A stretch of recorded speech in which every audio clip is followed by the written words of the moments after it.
Cruella de Vil, Cruella de Vil. If she doesn't scare you, no evil thing will.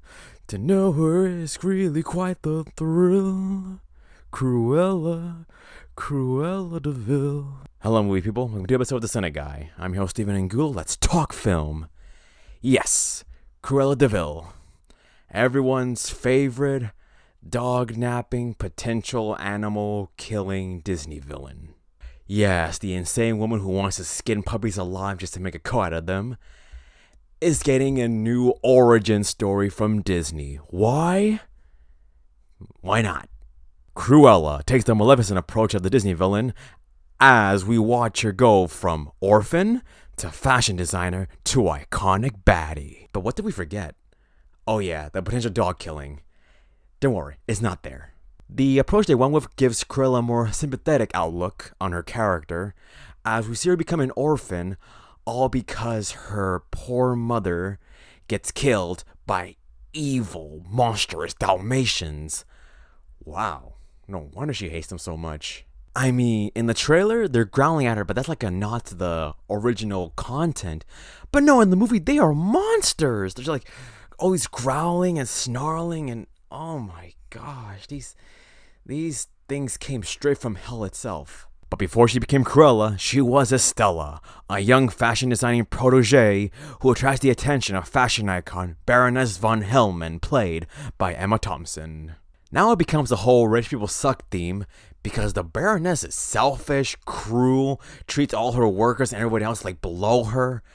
Man, quite the Disney villain right there. I mean, she makes me feel bad for Estella. Like, you know this film is going to take a whole new direction on the story when you start to cheer for the future dog napper. And lo and behold, it is revealed that the Baroness is the one who killed Estella's mother by setting her vicious Dalmatians on her.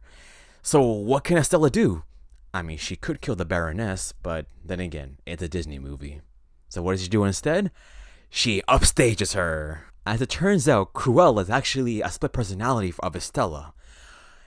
When she comes out, she is as hardened, ready to take on the world and bring you down along with her. So this film immediately went from Devil Wears Prada to Jekyll and Hyde. Can't help but love Cruella. I mean, Emma Stone kills it with her British accent and no-nonsense demeanor. And she's not alone, that's right. Jasper and Horace, her bumbling henchmen from the OG movie, they're there too. Only here they're a lot more clever. So they're portrayed as more like street thugs who just commit petty theft and robberies. In fact, they're the ones who found Estella when she was an orphan kid. They took her in and she became their adoptive sister. Joel Fry and Paul Hauser, they were brilliant in those roles. Even Mark Strong, who plays the Baroness' valet. Like, at first you think, oh, he's probably going to be evil, but no, he's the one who reveals to Estella that she's the Baroness' actual daughter. And when she was only a baby, the Baroness tried to have her killed, but instead, he gave her to a servant who became her adoptive mother. Wow. And I thought skinning dogs was cruel, but we're talking about attempted child murder here. I mean, the Baroness tried to pull a Claude Frollo just to keep her riches? So if Cruella wants her inheritance, this is where the movie takes a whole juicy turn. She pulls off the ultimate scheme, which makes this movie turn into a whole heist.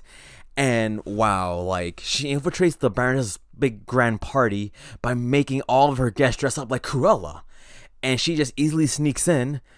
And then when she goes back to being Estella, she tricks the Baroness into pushing her off a cliff as all the party goers witness that horrific act of violence. Alright, so the Baroness gets arrested. What happens to the money?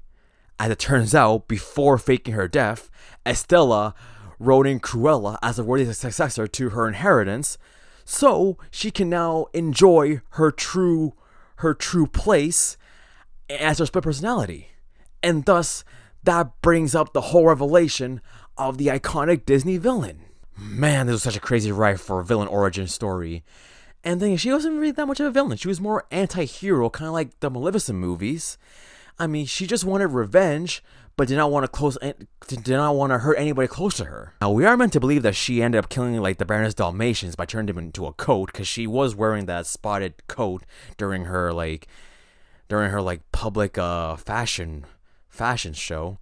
But no, they're alive. she adopts them. And then next thing you know, one of them is pregnant. And not just that, Anita and Roger Dearly are also in the film. Anita is more of a reporter who helps Cruella maintain her public image in the media, while Roger is a lawyer turned songwriter. So what does Cruella do? She gifts them Dalmatians as like a thank you for all your help. And the thing is, each Dalmatian puppy is named after the parents of the 101 Dalmatians. Man, the direction this movie went, there is no way they're gonna do the 101 Dalmatian storyline. It won't make any sense. What's Cruella gonna say? Oh, hey, here are some puppies. Yes, make sure they have babies, and then in the future, I'm gonna come and skin them. Yeah, that makes total sense. Overall, it's an exciting origin movie. The acting's incredible. Emma Stone, Emma Thompson, and everybody else, they deliver such incredible performances. It's a lot of fun.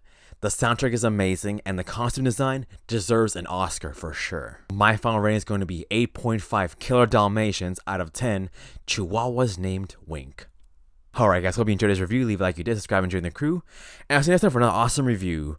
Also, be sure to follow the Instagram and the Twitter page at CineGuy Steven for more fun reviews. That is at CineGuy Steven. I'll see you there. This is Steven Angulo signing off.